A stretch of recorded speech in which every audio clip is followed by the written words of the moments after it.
As of the middle of August 2026, Lake Mead, the largest reservoir in the United States, held back by the towering wall of the Hoover Dam on the border of Nevada and Arizona, has fallen to the lowest level in its entire history. Its surface has dropped below the previous all-time record set in the summer of 2022, sinking to a depth not seen since the reservoir was first filling in the 1930s, in the years right after the dam was completed. The Great Lake now holds barely a quarter of the water it was built to store, its steep canyon walls banded with a pale, ghostly ring of mineral-stained rock, the famous bathtub ring that marks, with brutal clarity, how far the water has fallen. This is real, it is current, and it is serious. And the first half of the title states it plainly and accurately, but the second half of the title contains a curious and revealing phrase, the claim that Hoover Dam is running out of room, and this phrase is worth pausing over, because taken at face value, it means very nearly the opposite of the truth, understanding what it actually points to and correcting what it gets wrong. Turns out to be the key to grasping why this historic low genuinely matters and where the real danger lies. Let us establish the historic low itself first, in accurate and current detail, because it is the solid foundation of the whole story. In the first days and weeks of August 2026, Lake Mead's surface elevation fell to roughly 1,040 feet above sea level, dipping just below its previous record low of about 1,040.5 feet, which had been set in July of 2022. That may sound like a small difference, a matter of inches, but it represents a genuine milestone, the lowest the reservoir has stood since the very first years of its existence, nearly a century ago, when it had not yet even finished filling. The lake now sits at approximately 27% of its full capacity, holding a little more than a quarter of what it can. And this is not a momentary dip destined to bounce back. The decline is expected to continue, with Lake Mead and its sister reservoir Lake Powell, upstream, together setting a new record low for their combined water storage on very nearly every day between now and the spring, when the winter snowmelt will finally begin to replenish them. Part of the immediate reason the lake is dropping so fast right now is in fact a deliberate management decision. Federal water managers are holding water back in Lake Powell upstream to protect the Glen Canyon Dam there, which has the effect of pushing Lake Mead lower still. So the historic low is real, it is current, it is deepening, and it is partly the result of active, difficult choices about how to manage a system in crisis. On its first claim, the title is entirely accurate. It helps to grasp the sheer scale of the decline that has brought the reservoir here, because a single record low reading, striking as it is, does not fully convey the magnitude of what has happened. When full, Lake Mead's surface stands at roughly 1,229 feet above sea level. At around 1,040 feet today, the water has fallen well over 150 feet below that full mark, an almost inconceivable drop in the surface of a lake so vast, exposing former lakebed, stranding old boat, launches far from the water, and revealing sites long hidden beneath the surface. This decline has not happened overnight, but has built relentlessly over more than 2 decades, driven by a combination of forces that reinforce one another, a long and deepening drought, a warming climate that both reduces the mountain snows feeding the river and increases the evaporation lifting water off the reservoir's surface, and a river overpromised generations ago to more users than its natural flow can reliably supply. The Colorado River, that once carried at least 15 million acre-feet of water a year, now averages closer to 12 million in this drier century, a shrinking of the fundamental resource that no amount of clever management can fully offset. So the historic low is not an isolated event, but the current low point of a long, grinding structural decline, the visible culmination of a quarter century of a river shrinking faster than the region that depends on it has been willing or able to adjust. That deeper context is what gives the single milestone its true weight. Now to that curious phrase, the assertion that Hoover Dam is running out of room, which demands careful unpacking. Taken literally, it is genuinely puzzling, even backwards, because it seems to describe the exact opposite of what is happening. Think about what a dam does. It holds back water, storing it in the reservoir behind it. For a reservoir to be running out of room would mean it was becoming full, filling up toward the top with no space left to store any more water. But Lake Mead is the very opposite of full. It is at a historic low, barely a quarter of its capacity, with an enormous volume of empty space in the basin behind the dam, more empty room in fact, than at almost any point in the reservoir's entire history. If running out of room means running out of storage space, then the phrase is simply, flatly wrong. The dam has more room than it has had in generations. What the dam is running out of is not room, but water. And yet, buried inside this awkward and technically incorrect phrase, there is a real, serious, and important meaning. And it is worth drawing out with care, because it points to the true nature of the danger. The genuine sense in which the dam is running out of room is not room to store water, but room to keep operating. The shrinking margin between the falling surface of the lake and the critical thresholds below, which the dam can no longer perform its essential functions. A great dam like Hoover does not merely hold water back. It does two vital jobs that depend entirely on there being enough water at the right height behind it. First, it generates hydroelectric power, sending water through its turbines to produce electricity for hundreds of thousands of people across the region. Second, it releases water downstream, delivering the Colorado River's flow to the cities, the farms, and the countries below it. And each of these functions has a floor, a specific water level beneath which it begins to fail and then ceases altogether. As Lake Mead falls, it is not running out of room in the basin, it is running out of room above those floors, steadily closing the vertical gap between the current surface and the levels at which the dam stops being able to do its job. That shrinking margin, that diminishing buffer above catastrophe, is the real and legitimate meaning hiding inside the misleading phrase. The most immediate of these floors, and the one that gives the phrase its genuine urgency, right now, is the threshold for generating power. Hoover Dam produces electricity by letting water fall through its turbines, and the amount of power it can generate depends on how much water is behind it and how much pressure that water exerts.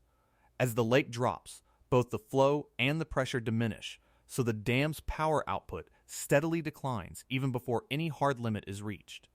But there is a specific and alarming cliff ahead. At an elevation of around 1,035 feet, some of the dam's turbines would be forced to shut down entirely, and the dam's overall capacity to generate electricity would fall by roughly 70%. Consider how close that is. The lake sits right now at approximately 1,040 feet. The cliff is at 1,035.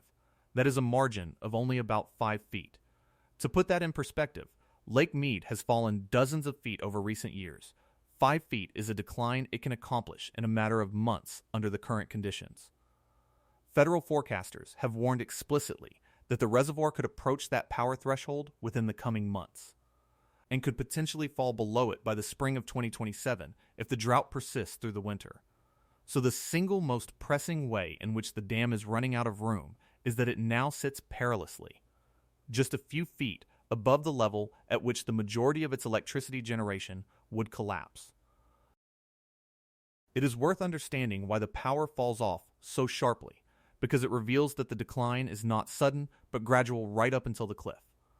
Hydroelectric power depends on what engineers call head, the height of the water above the turbines, because it is the weight and pressure of that column of water, pressing down and rushing through, that spins the turbines and generates electricity.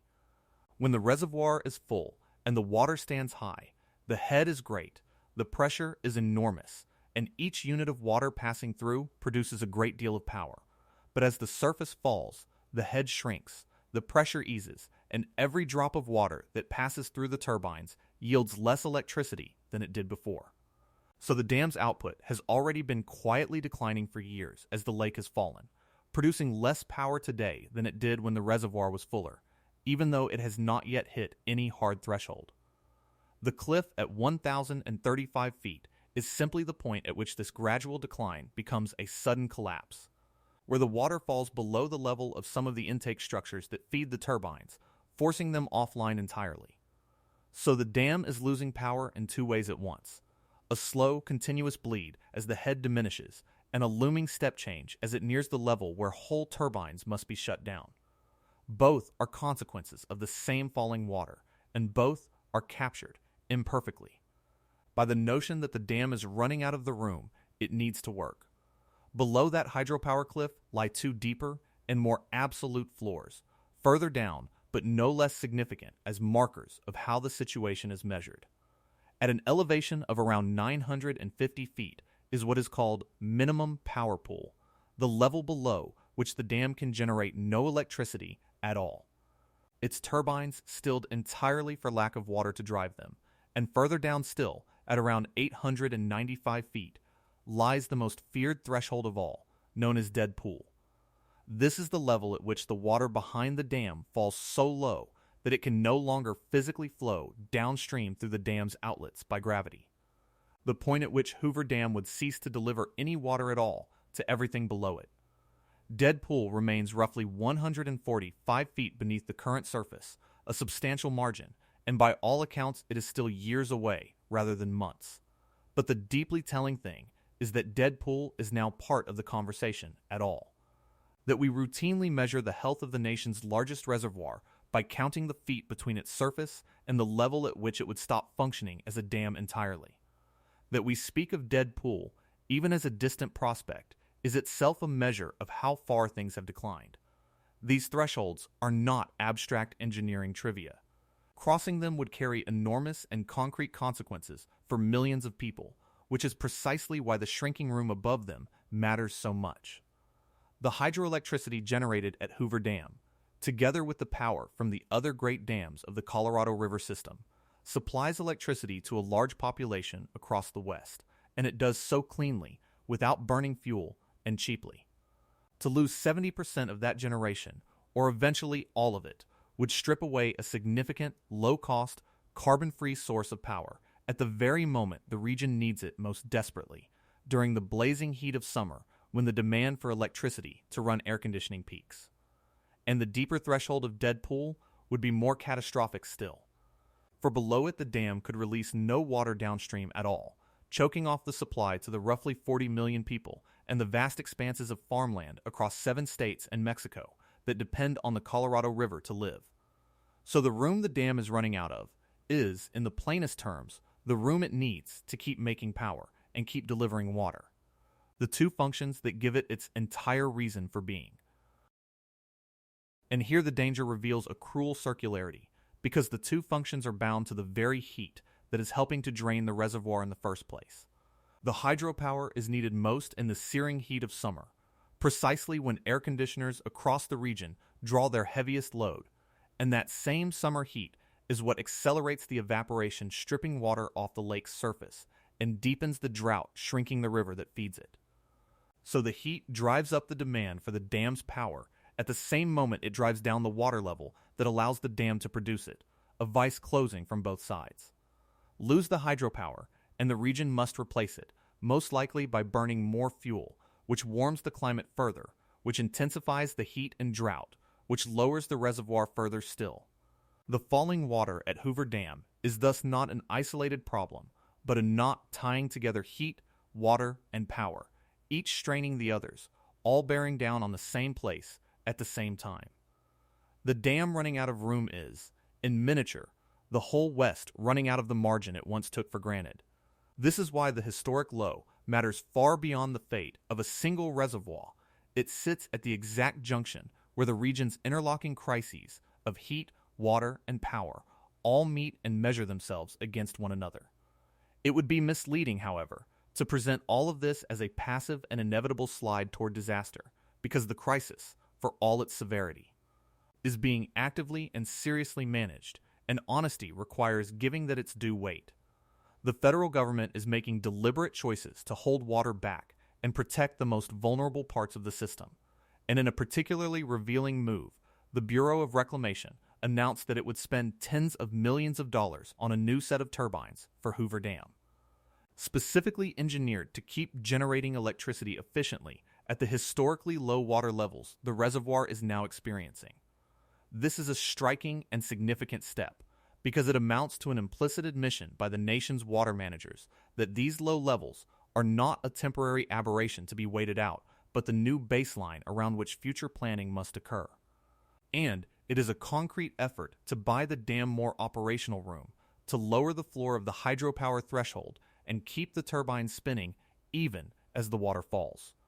Meanwhile, the 7 states that share the river are locked in difficult negotiations over how to divide its shrinking flow under new rules to take effect after 2026, a contentious and unresolved process, but a genuine effort nonetheless.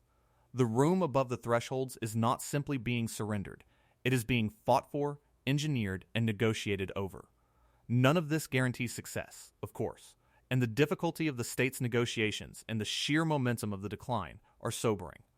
But it does mean that the honest frame is one of a serious crisis being contested rather than a passive tragedy simply unfolding, which matters greatly because it locates the outcome and human choices still to be made rather than in a fate already sealed. So what is the honest, corrected picture that emerges? The title's first claim is true and current and serious. Lake Mead has genuinely just hit a historic low, the lowest level in its history, and it is expected to keep falling. The second claim, that Hoover Dam is running out of room, is true in its real meaning, but badly misleading in its literal one, and the distinction is essential. The dam is emphatically not running out of room to store water. It is barely a quarter full, with more empty space in the basin than it has held in generations. What it is running out of is room to keep functioning, the shrinking vertical margin between the falling surface and the thresholds below, which it loses first, the bulk of its power generation, then all of it, and finally its ability to pass water downstream at all.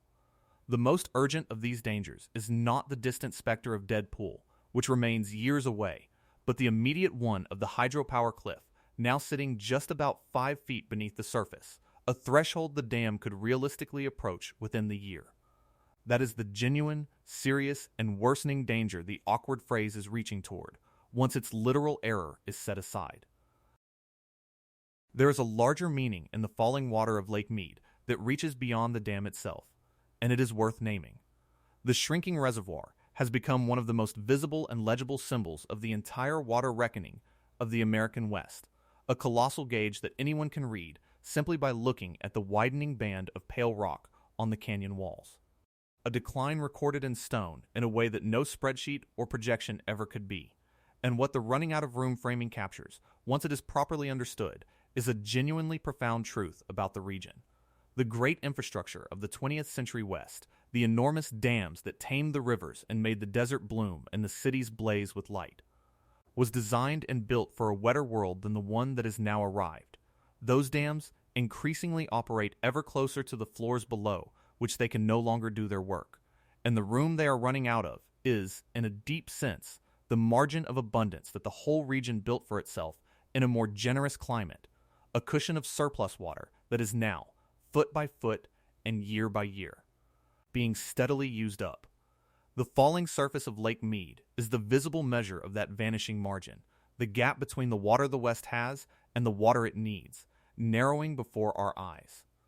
So let us return, at the end, to the claim we began with, and judge it with precision. Did Lake Mead just hit a historic low, and is Hoover Dam running out of room?